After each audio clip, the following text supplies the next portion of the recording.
Hey guys, in this video, I will show you how to set up Facebook Pixel in Webflow. First, log into your Webflow account.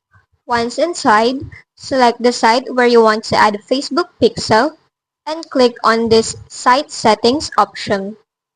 Once inside the site settings, on the left panel, go to App and Integrations.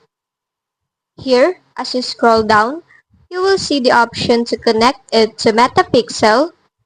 And here, you need your Facebook Pixel ID.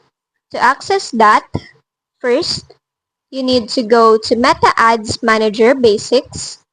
Once in, go ahead and log into your account. After that, once inside the dashboard, on the left panel, click on these three bars at the top left corner.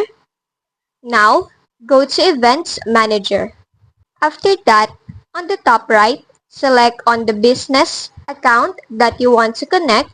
Then, once in, click on Connect Data. Now, choose on Web, then click on Connect.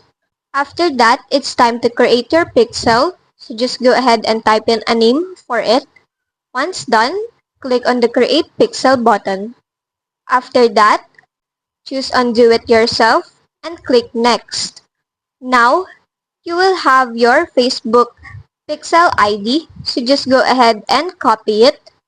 Once done, go back to Webflow and just paste it in here. And that's just basically it. That's how you set up Facebook Pixel on Webflow. If this video helped you, don't forget to like, subscribe, and hit the bell icon for more tutorials.